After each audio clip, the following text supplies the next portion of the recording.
और इंटीग्रेशन जो चलेगा वो थोड़ा लंबा होता है। तो इंटीग्रेशन जो लंबा होता है उसको मैं क्या करूँगा कि इसके लिए मैं इन सब चीज़ों को मिटा दूंगा, ठीक है। तो आप जो नोट्स हैं आप उन नोट्स को प्रेफर करते रहिएगा, ठीक है। तो मैं अब इसको मिटा दूंगा, ठीक है, या क्वेश्चन को रहने देता हूँ, यहाँ से मिटाना चालू करता हूँ।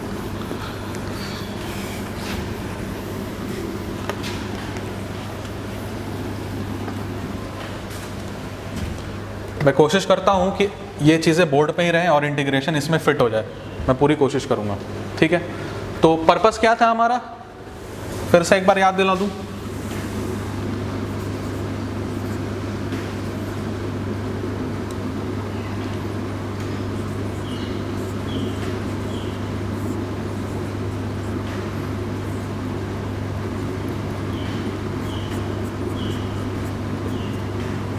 और ये कैसे डिराइव होता है, ये डिराइव करके भी मैंने आपको दिखाया है प्रीवियस लेक्चर में, जहाँ पे मैंने गैस्टिक्लियानस का कॉन्सेप्ट समझाया है, ठीक है। चलिए आइए शुरू करते हैं। यहाँ से हमने क्या लिखना है, हमने उस फॉर्म में लिखना है, ठीक है। तो पहला सेक्शन कौन सा है, एडी। एडी का लिमिट कितना है, 0 to 3, ठीक है। एडी का जो एम है वो है 60 plus 0.67 RC into x into 0.67 x. कोई दिक्कत है यहाँ तक, वही लिखा है।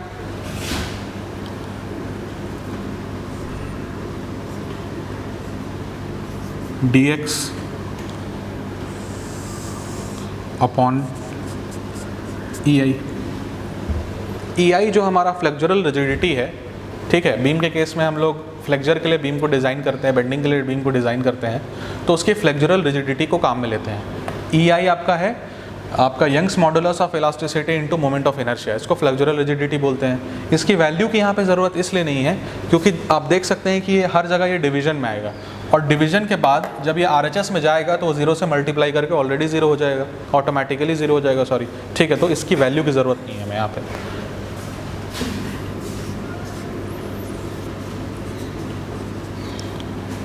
तो dB भी हमारा 0 to 3 है।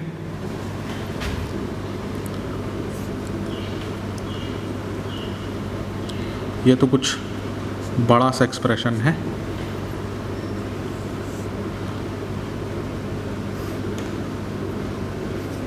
$60 प्लस 0.67 RC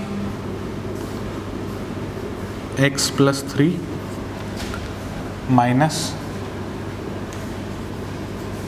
120x, ठीक है, इंटू 0.67, ये डेल्टा जैसा बन गया, 0.67 x प्लस 3, ठीक है।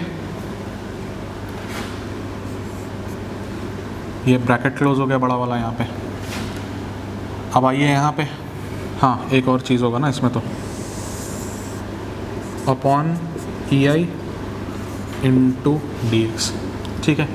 पूरे एक एक चीज़ें आपको लिखनी पड़ेगी, भले ही क्वेश्चन लंबा जाता है लेकिन आपको एक एक चीज़ें लिखनी तो पड़ेंगी, ठीक है, तभी मार्क्स मिलेंगे कन्वेंशनल क्वेश्चन में, ठीक है। अब देखिए RC इंटू एक्स था यहाँ पे, तो ये बन जाएगा हमारा, इसके लिमिट्स आपके 0 to 4 हैं, तो RC इंटू एक्स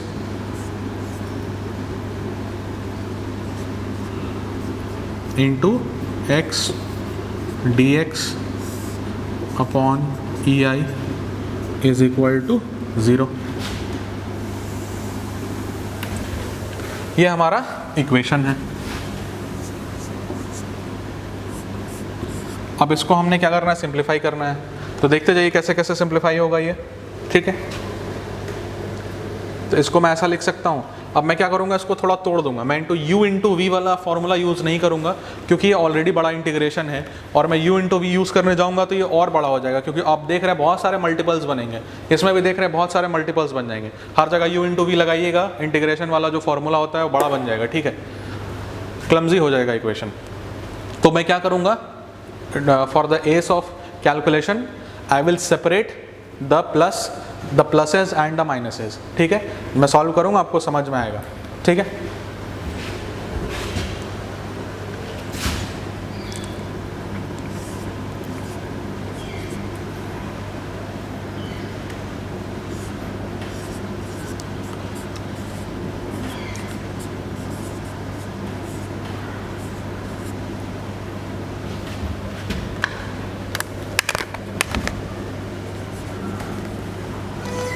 तो 60 इंटू 0.67 कितना होता है? 40.2 x square d x plus 0.67 R C into 0.67 x. तो 0.67 का स्क्वायर 0.4489, इसको 0.45 लिख देते हैं.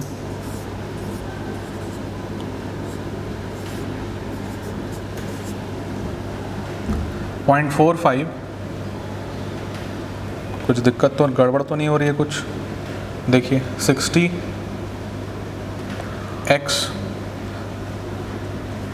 एक्स स्क्वायर नहीं होगा ये, सॉरी एक्स स्क्वायर तो होगा, आर सी नहीं. हाँ तो बिल्कुल ठीक है, सही लिखा होगा, कोई दिक्कत नहीं है यहाँ पे.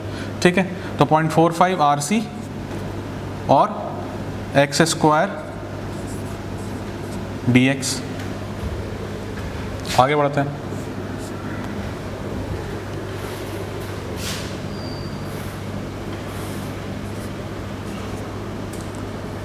Zero two 3. तो इसको कैसे करेंगे? This into this into this, फिर this into this into this, फिर लास्टली दिस इंटू दिस. मैं ये प्रोसीजर फॉलो कर रहा हूँ. तो 60 into x plus 3 into this, 60 into 0.67 40.2. ये आ गया आपका 40.2 एक्स प्लस 3 का होल स्क्वायर एक्स प्लस. देखिए एक चीज़ और है कि मैं वीडियो पॉज करके, कैमरे को पॉज करके, मैं ये पूरा डेरिवेशन, मतलब ये जो पूरा कैलकुलेशन है, मैं लिख के मैं आपको एक एक करके बता देता. लेकिन उसमें होगा क्या कि जो लोग क्वेश्चन सॉल्व कर रहे हैं उनको मज़ा आएगा नहीं. ठीक है, तो थोड़ा टाइम ज़्यादा लग रहा है, टाइम थोड़ा ज़्यादा कंज्यूम हो रहा है, लेकिन जो लोग मेरे साथ साथ सॉल्व कर रहे हैं उनको ये चीज़ बिल्कुल क्लियर हो जाएगी. ठीक है, तो वो कोई और भी क्वेश्चन उठाएंगे इंटीग्रेशन का, या उसको इस फॉर्म में कैसे रखना है, या उसको सॉल्व कैसे करना है, तो उनको बिल्कुल क्लैरिटी से समझ में आएगा. ठीक है, तो मैं आपसे रिक्वेस्ट ये करूँगा कि मैं धीरे धीरे सॉल्व कर रहा हूँ, बिल्कुल आप भी मेरे साथ सॉल्व करते रहें. जिनकी स्पीड ज़्यादा है तो वो एक स्टेप आगे भी बढ़ जाएंगे, तो कोई प्रॉब्लम नहीं है, मैच कर लेंगे कि सही हो रहा है कि नहीं उनका, दैट्स इट. लेकिन सॉल्व मेरे साथ करते चलें और कैलकुलेटर हाथ में रखें. ठीक है, कहाँ था मैं फिर? हाँ, ये चीज़ हो गई. फिर देखिए यहाँ पे इसका प्लस 0 to 3 0.67 इंटू 0.67. तो हमने किया था अभी, यहाँ पे कितना आया था? 0.45 आया था. 0.45 एक्स प्लस 3 का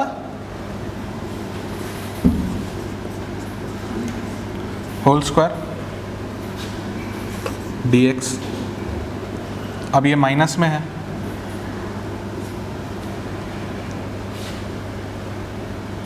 माइनस 0 to 3 120 इंटू 0.67 कितना होगा?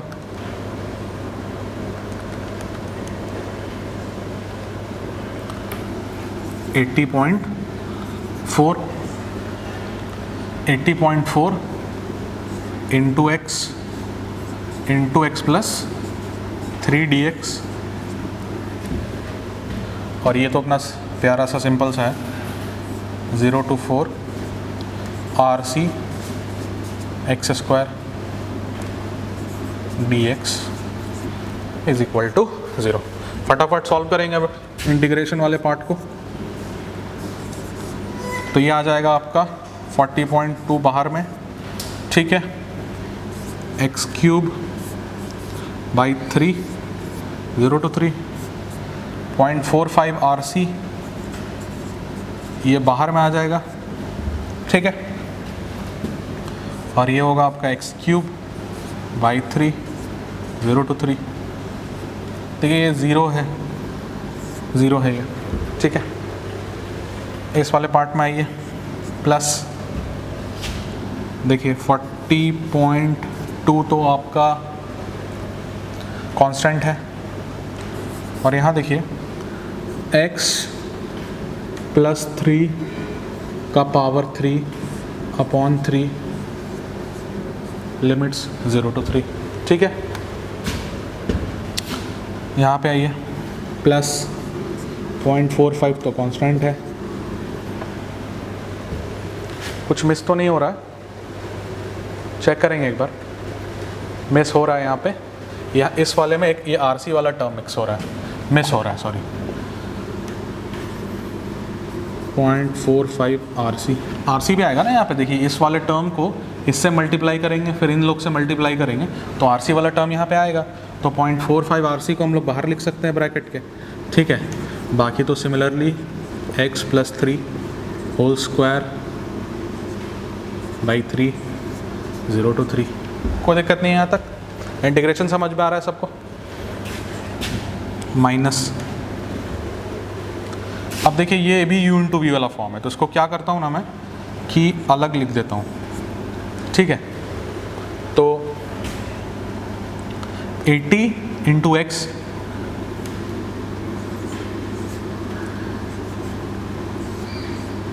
$80.4 x square 0 to 3 dx plus 0 to 3 80.4 into 3 241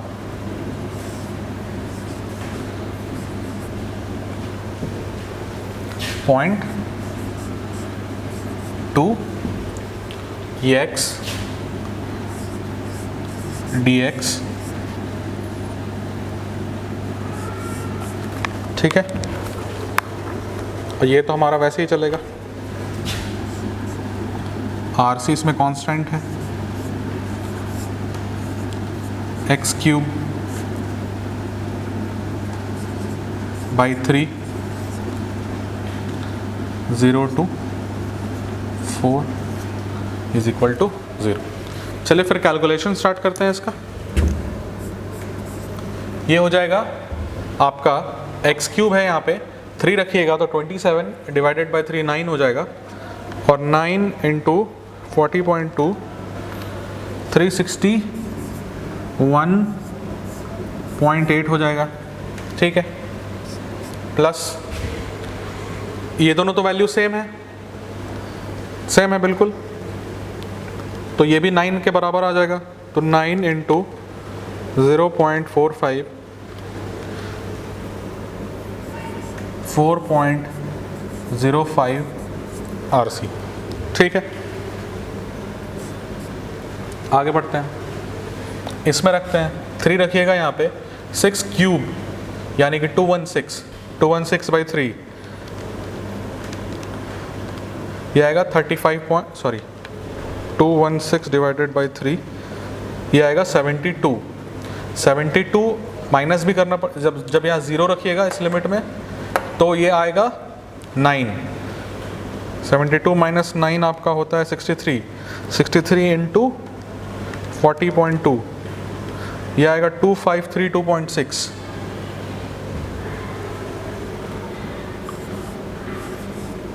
$2532.6, ठीक है। कोई दिक्कत नहीं है यहाँ तक। इस वाले पे आते हैं,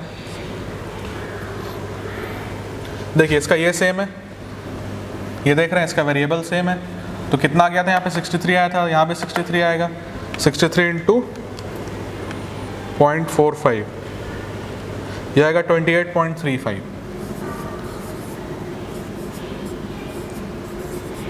आरसी यहाँ पे आते हैं अब, और इसका इंटीग्रेशन मैं आपको यहीं पे बता देता हूँ। ये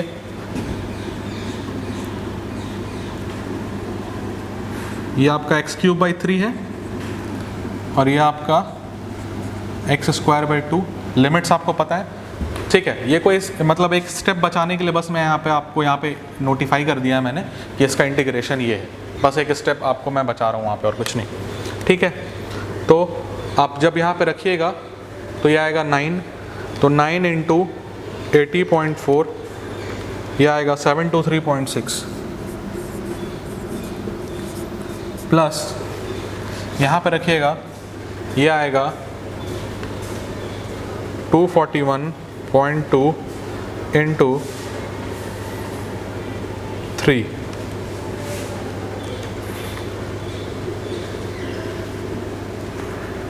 कुछ मिस्टेक हो रहा है क्या? ये 723.6 आ गया,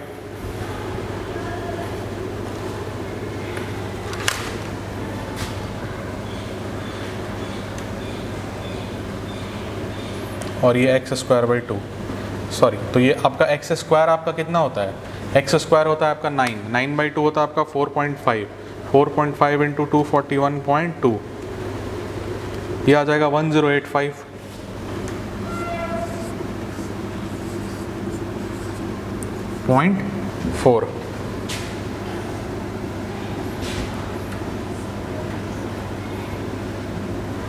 ये देखिए कितना हो जाएगा, 4 रखिएगा तो होगा ये 4 का क्यूब 64, 64 डिवाइडेड बाई 3 21.33।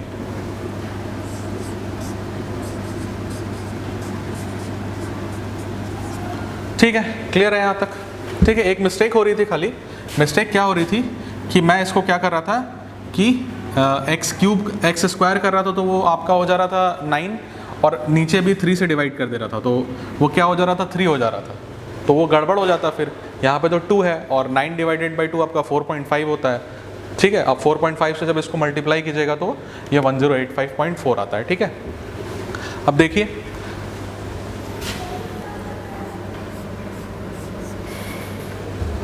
पॉजिटिव वाले टर्म्स को एक साथ रखेंगे तो ये 361.8 प्लस 2532.6 माइनस 723.6 माइनस 1085.4, ठीक है। यह आया आपका 1085.4,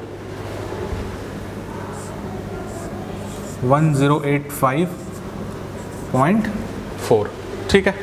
अब आरसी वाले टर्म्स को देखेंगे, एक यहाँ पे आरसी है, एक यहाँ पे आरसी है और एक यहाँ पे आरसी है।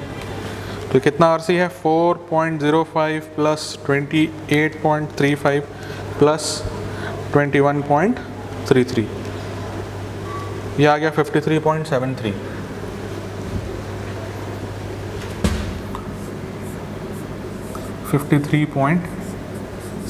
इज इक्वल टू 0, ठीक है। आरसी, तो आरसी को मैं यहाँ पे क्या लिख सकता हूँ, 1085.4 डिवाइडेड बाई 53.7, ये माइनस है, ये इधर प्लस में था तो उधर माइनस में चला गया, तो 1085.4 डिवाइडेड बाई 53.7, ये आएगा 20.21 माइनस 20.21।